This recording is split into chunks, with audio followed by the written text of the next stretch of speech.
الله تعالى في كتابه الكريم وهو أصدق القائلين. أعوذ بالله من الشيطان الرجيم. بسم الله الرحمن الرحيم. يا أيها الذين آمنوا اتقوا الله حق تقاته ولا تموتن إلا وأنتم مسلمون.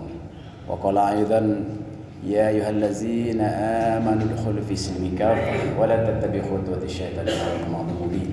وقال أيضا يا أيها الذين آمنوا استجيبوا لله ولرسوله إذا دعاكم لما يحييكم. صدق الله العظيم. Ayolah hadirun usikum wa nafsi bittaqwallah wa ta'atihi la'allakum tuflihun. Alhamdulillah, hadirin jamaah Jumat, tamu Allah yang berbahagia. Syukur yang tak terhingga kita panjatkan kepada Allah Subhanahu wa taala. Pada Jumat yang mulia ini Allah berikan kesempatan kita untuk hidup, untuk beramal soleh, dan untuk melakukan yang terbaik, mengumpulkan bekal. Karena sesungguhnya kehidupan kita di dunia ini hanya sebentar saja. Dalam surat Al-Ma'arij ayat 4, Allah memberikan perbandingan bagaimana perbandingan di sisi Allah dan perbandingan di sisi kita. Yaumin kana miqdaruhu khamsina alfasana. Satu hari di sisi Allah, satu hari di sisi malaikat, satu hari di akhirat setara dengan 50.000 tahun dunia, 50.000 tahun kita. Satu harinya Allah. Jadi kalau misalnya kita hidup di dunia ini 70 tahun, nanti di akhirat itu hanya 2 menit 1 detik saja. 2 menit 1 detik saja. Dalam ayat yang lain Allah menyebutkan nanti kita akan ditanya di akhirat, berapa lama kalian hidup di dunia? Maka nanti kita akan menjawab, ya Allah, kami hidup di dunia hanya sebentar. Seperti bertemu dengan orang asing di siang hari, berkenalan lalu berpisah. Alias tidak lebih dari 2 menit. Hadirin Allah Subhanahu wa taala, oleh karenanya untuk apa Allah menciptakan kita? Tiada lain, wa ma khalaqtul jinna wal insa illa liya'buduni, kata Allah. Tidak lain, tidak bukan tujuan Allah menciptakan kita kecuali hanya untuk mengabdi. Liya'buduni, kata Allah, untuk mengabdi padaku. Abdun artinya hamba. Menghamba kepada Allah, bukan kepada hawa nafsu, bukan kepada adat istiadat, bukan pada founding father pendiri negara, bukan pada konstitusi, bukan pada apapun, tapi abdun lillah, menjadi hambanya Allah, mengabdi kepada Allah saja. Hadirin mata Allah, mudah-mudahan kita nanti kembali ke hadapan Allah diakui sebagai hambanya, karena yang sudah diakui sebagai hambanya Allah baru para nabi. Misalnya dalam surat Al-Isra, subhanallazi asra bi abdihi lailan minal masjidil haram ila akhir. Pada surat Al-Isra ayat 1 itu Allah menjelaskan bahwa Allah telah memperjalankan hambanya. Sedangkan kita ini, walaupun kita ini statusnya sebagai hamba, tapi kita ini sedang berjuang agar diakui oleh Allah sebagai hamba. Kenapa? Karena hari ini kita hidup pada zaman, sebagaimana juga dulu banyak orang yang hidup di dunia, tapi dia menghamba kepada hawa nafsunya, dia menghamba kepada atasannya, dia menghamba kepada hartanya, dia menghamba kepada manusia, bukan menghamba pada Allah. Hadirin rahmat Allah SWT. Yang kedua yang ingin khatib saya sampaikan pada kesempatan ini adalah kabar gembira dari Allah Subhanahu wa taala dalam surat An-Nur 55. Allah menyampaikan kabar gembira ini dalam bentuk yang luar biasa. A'udzubillahi minasyaitonirrajim. Bismillahirrahmanirrahim. Wa'adallahu allazina amanu minkum wa 'amilus solihati la yastahlifannahum fil ard kama stahlafal ladzina min qablihim. Ustadz Hafiz Abdurrahman dalam buku beliau Al-Islam As-Siyasah War-Ruhiyah menguraikan betapa ayat ini berisi penegasan yang luar biasa dari Allah tentang kepastian akan datangnya kabar ini. Kabar ini Allah menyebutkan, wa'adallahu allazina amanu minkum wa 'amilus solihati la yastahlifannahum fil ard. Allah telah berjanji kepada orang-orang yang beriman dan beramal soleh, Allah akan jadikan mereka itu istakhlafa fil ard, berkuasa kembali di muka bumi, kama istakhlafal ladzina min qablihim. Penegasannya adalah, kalau hadirin masih ingat dengan pelajaran nahwu sorofnya, pertama Allah menggunakan kalimat di sini wa'ada. Allah telah berjanji. Ini menggunakan fi'il madi, berarti pasti, berarti ini adalah suatu kepastian. Lain halnya kalau akan. Nah, kalau akan itu berarti belum tentu. Tapi di sini Allah menggunakan kalimat past tense, kalimat yang sudah berlalu, yang sudah pasti. Wa'ada, Allah telah berjanji. Apa janji Allah ini? Yaitu Allah berjanji kepada orang yang beriman dan beramal saleh, Allah akan jadikan mereka itu istahlafa fil ard kama stahlafal ladzina min qablihim. Sebagaimana Allah telah jadikan orang-orang sebelum Rasulullah berkuasa, sebagaimana para nabi sebelum Rasulullah. Dan ayat ini tentu berlaku juga untuk kita, karena Al-Quran tentu tidak hanya berlaku untuk Rasulullah. Jadi kalau ada yang mengatakan itu kan hanya untuk Rasul, nah itu hati-hati, karena itu bisa mengingkari Al-Quran. Quran ini diturunkan oleh Allah kepada Rasulullah juga untuk kita umatnya. Artinya apa? Ketika Allah telah memberikan kekuasaan kepada Rasulullah, para khulafaur rasyidin dan para khalifah sebelumnya, dan saat ini kaum muslimin tidak berkuasa, maka pasti juga Allah akan mendatangkan masanya kaum muslimin akan istakhlafa fil ard, berkuasa kembali.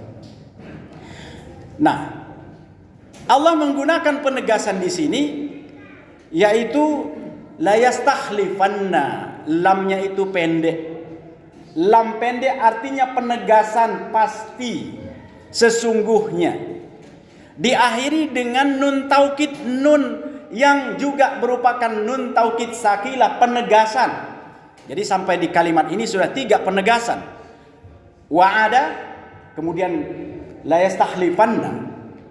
Kalau lamnya panjang itu berarti tidak. Seperti dalam kalimat tauhid kita, la ilaha illallah, tidak ada yang kita sembah dan taati kecuali Allah. Itu penidaan, penolakan. Tapi kalau lamnya pendek, itu berarti sesungguhnya.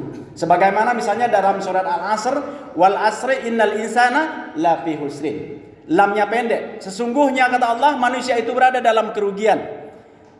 Lafi husrin, itu kalimatnya pendek. Nah, lalu dalam lanjutan ayatnya, wala yumakkinanna lahum dinahum allazi irtadu lahum. Lalu Allah akan kuatkan, Allah akan kokohkan kembali agama yang sebelumnya agama Islam ini hancur. Ini diawali dengan lam pendek juga dan diakhiri dengan nun taukid, nun penegasan juga. Ini sudah 5 penegasannya. Hari ini saudara rahmat Allah SWT, kita merasakan agama kita ini tidak berfungsi kecuali hanya untuk ibadah mahdhah. Agama kita ini hari ini hanya bisa kita amalkan dalam aspek fardiyah, ubudiyah. Agama kita hari ini atau paling tidak 100 tahun terakhir ini hanya meliputi syahadat, salat, zakat, puasa, haji, nikah, talak, cerai, rujuk, alaq, waris, sarafal anam, berzanji, tahlilan, rebana, nasid, yasinan. Sementara yang mengurusi urusan publik, yang mengurusi urusan masyarakat, yaitu meliputi, kata Syekh Ali Belhaj, seorang ulama di Timur Tengah, beliau mengatakan, yang meliput 90% dari Islam, hari ini Islam tidak kita laksanakan. Islam apa? Yaitu Islam tidak bisa mengatur ekonomi hari ini. Riba di mana-mana, kapitalisasi di mana-mana, sumber daya alam yang ditegaskan oleh Rasulullah bahwa tidak boleh dimiliki oleh pribadi-pribadi, tapi hari ini oligarki itu mengendalikan negara. Bukan hanya di negeri kita Indonesia, tapi juga di Timur Tengah. Kalaupun misalnya kita menyaksikan kemewahan di Timur Tengah dalam ekonomi, mari kita masuk lebih jauh, lebih dalam datanya. Siapa yang diuntungkan dengan minyak dan gas di Timur Tengah itu? Aramco. Aramco itu perusahaan minyak Amerika dan Saudi, Arab American Corporation. Berapa sahamnya? Tentu lebih besar punya Amerika. Siapa yang memegang saham minyak dan gas di Qatar, di Kuwait, di Emirat, di Bahrain, di Yaman dan seterusnya? Amerika dan Eropa. Jadi hari ini kaum muslimin hanya bisa melaksanakan Islam ini sebatas ibadah mahdhahnya saja. Belum lagi kalau kita lihat bagaimana derita kaum muslimin di berbagai negeri. Dan bagaimana derita kaum muslimin yang barusan saudara kita di Cianjur dan di tempat-tempat lain yang Allah coba dengan musibah. Kenapa musibah ini terjadi? Kata para saintis, kata para ilmuwan, kata penjelasan BMKG atau BMG, itu karena di bawah bumi itu ada lempeng bumi yang bertabrakan. Tapi saintis ilmuwan tidak bisa menjelaskan kenapa terjadi tabrakan. Kenapa Allah menggerakkan lempeng bumi itu bergerak lalu bertumburan sehingga menyebabkan bumi di atasnya hancur lebur. Sehingga menyebabkan lebih dari 200 saudara muslim kita meninggal. Saintis, ilmuwan, orang-orang kapitalis, bahkan kita tidak bisa menjelaskan kenapa. Tetapi Al-Quran menjelaskan. Lau anna ahlal qura amanu wa taqaw la fatahna alaihim barakatim minas sami wal ardh. Kata Allah dalam Al-Quran, jikalau penduduk satu negeri itu beriman dan bertakwa, maka sungguh kami akan bukakan keberkahan dari langit dan dari bumi. Walakin kadzabu, tetapi kalau kalian itu bohong dengan iman kalian, kata Allah, fa'akhadnahum bima kanu yaksibun, maka kami timpakan azab atas kalian. Dalam ayat yang lain Allah menjelaskan, Zaharul fasadu fil barri wal bahri bima kasabat aydin nas liyuziqahum ba'dallazi amilu la'allahum yarji'un. Telah nampak nyata kerusakan di daratan dan di lautan akibat ulah-ulah tangan manusia. Imam Ibnu Katsir dan juga para ulama tafsir yang lain menjelaskan apa yang dimaksud dengan tangan manusia. Maksudnya itu adalah karena dosa manusia. Hari ini betapa nyatanya kita meninggalkan hukum-hukum Allah. Bahkan terang-terangan kita hari ini menyaksikan kehidupan yang penuh dengan ribawi. Padahal Rasulullah mengabarkan kepada kita, jikalau satu penduduk atau satu negeri iza zaharu zina war riba fi qaryah faqad ahlu alaihim azaballah. Jikalau satu negeri itu sudah terang-terangan melakukan, membiarkan, menghalalkan zina dan riba, maka berarti mereka sudah menghalalkan azab Allah. Nauzubillah, summa nauzubillah. Hadirin mata Allah Subhanahu wa taala.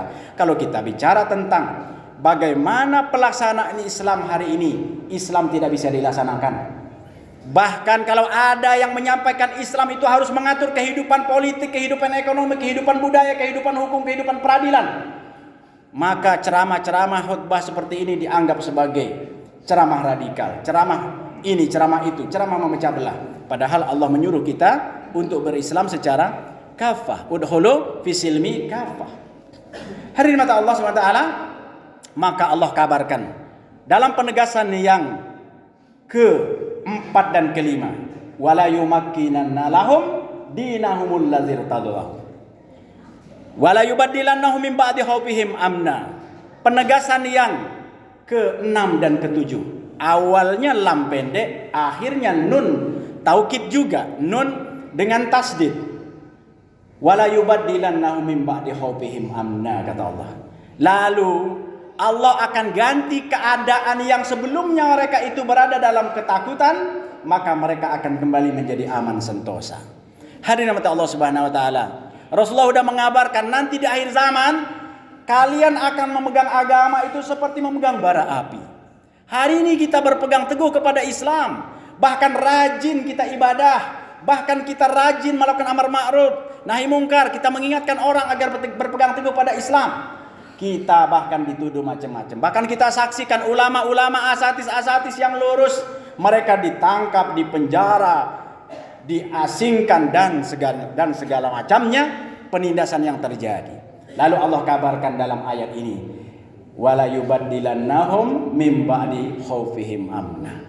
Kabar gembiranya, Allah akan ganti keadaan yang sebelumnya berada dalam ketakutan menjadi aman sentosa. Ya'budunani la yusyrikuna bi syai'a. Mereka akan menyembahku dan mereka tidak akan syirik, kata Allah. Maka kalau masih ada mereka yang syirik ketika keadaan itu datang, sesungguhnya mereka adalah orang-orang yang fasik. Hadirin mata Allah Subhanahu wa taala, ini kabar gembira yang mungkin jarang kita dengar. Walaupun ayat ini sebenarnya pangkal ayatnya ini sering kita bahas atau sering kita dengar kalau kita kondangan. Ya. Karena ayat awalnya itu menceritakan tentang keluarga, tentang hubungan suami istri dan seterusnya. Nah, ayat 55 surat An-Nur ini jarang kita dengar.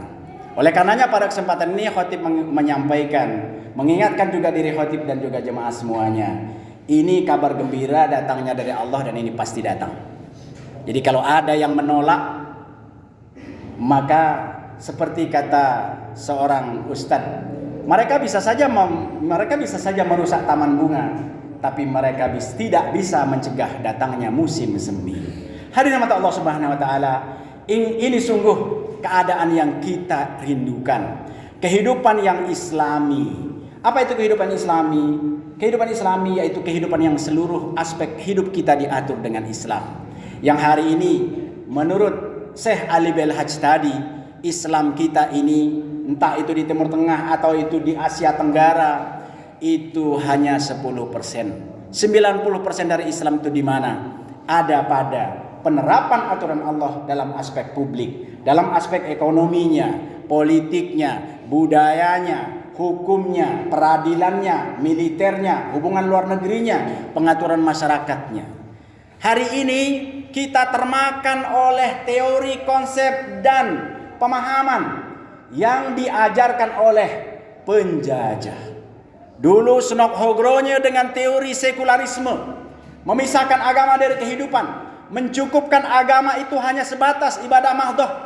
Lalu negeri ini, Nusantara, bisa dikalahkan oleh Belanda. Snok Hogronje sengaja belajar serius, dia belajar bahasa Arab, penghafal hadis, dan bahkan konon beberapa juz Al-Quran dia hafal. Dalam rangka apa dan untuk apa? Dalam rangka untuk menghancurkan Islam dari dalam. Maka pada tahun 1904 alias 41 tahun sebelum Indonesia merdeka, maka negeri muslim terakhir yaitu Aceh, itulah negeri yang terakhir dikalahkan oleh Belanda setelah saudara kita zaman itu, saudara kita di Aceh zaman itu mengambil pemahaman Snok Hogronje ini, yaitu pemahaman sekularisme. Oleh karenanya dalam Al-Baqarah 208 yang tadi kita kutip, Allah menyuruh kita untuk berislam secara keseluruhan, berislam secara kafah. Kita harus naik kelas, kita harus meningkatkan pemahaman kita. Tidak boleh mencukupkan diri dengan pemahaman ibadah ubudiyah saja. Lalu kita mengambil politiknya bukan dari Islam tapi mengambil dari Barat, politik demokrasi. Lalu kita mengambil pemahaman kenegaraan siasah dari orang-orang kafir Barat, nasionalisme, liberalisme, demokrasi dan lain-lain. Itu harus kita tinggalkan. Karena Allah mengingatkan kita, afatu'minuna bi ba'dil kitabi wa takfuruna bi ba'di. Apakah kalian mengambil sebagian dari Al-Qur'an wa takfuruna bi ba'di dan kalian meninggalkan bagian yang lainnya? Fama jazaa'u may yaf'alu dzalika minkum illa khizyun fil hayatid dunya. Jika kalian berlaku demikian kata Allah, jika kalian hanya mengambil yang enak, yang ringan, yang mudah, yang tidak ada resiko dari Al-Qur'an, maka sama saja dengan kalian menolak seluruhnya.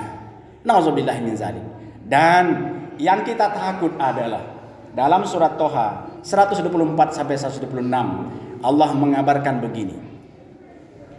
Wa man a'rada an zikri fa inna lahu ma'isatan donka wa nahsuruhu yaumal qiyamati a'ma. Siapa yang berpaling dari peringatanku kata Allah, maka bagi mereka itu ma'isatan donka, kehidupan dunia mereka itu sulit, sempit, sengsara, terjajah, dikalahkan. Dan nanti di akhirat itu wa yaumal qiyamah, nanti di hari kiamat itu mereka dikumpulkan dalam keadaan a'ma, dalam keadaan buta. Mereka protes, qala rabbi lima hasartani a'ma faqad kuntu basyiran. Mereka protes, ya Rabb, kenapa kami dikumpulkan dalam keadaan buta padahal dulu di dunia kami melihat. Kami tidak buta waktu di dunia. Allah jawab dalam lanjutan ayatnya, faqala kadzalika atatka ayatuna fanasitaha wa kadzalikal yauma tunsa.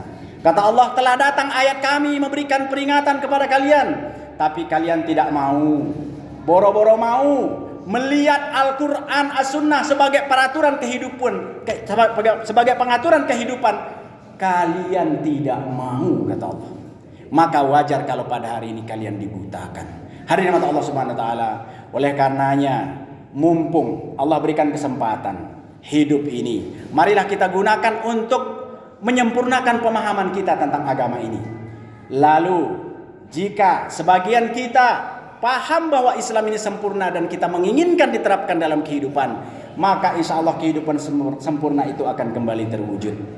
Jadi kembalinya penerapan Islam yang sempurna, tegaknya syariat Islam dalam naungan khilafah Rasyidah itu akan kembali jika kita paham dan jika kita mau. Kembalinya Islam itu tidak akan menggunakan metode kekerasan, kudeta, pemberontakan, pembunuhan, tidak. Dan inilah isu yang ditiupkan oleh orang-orang Barat. Kenapa Barat menghalangi kebangkitan Islam? Karena kalau Islam bangkit, maka Barat itu akan kehilangan kekuatan ekonomi, kemajuan dan segala macam. Karena sesungguhnya Barat itu maju hari ini karena menjajah negeri-negeri Muslim. Hadirin rahmat Allah Subhanahu wa taala, maka berbekalkan dua hal, yaitu memahami Islam kafah. Lalu berbekalkan yang kedua, yaitu menyampaikannya kepada seluruh masyarakat. Mudah-mudahan Allah menolong kita dengan segera terwujudnya ayat ini. Karena kehidupan Islami itu sudah hilang selama 101 tahun.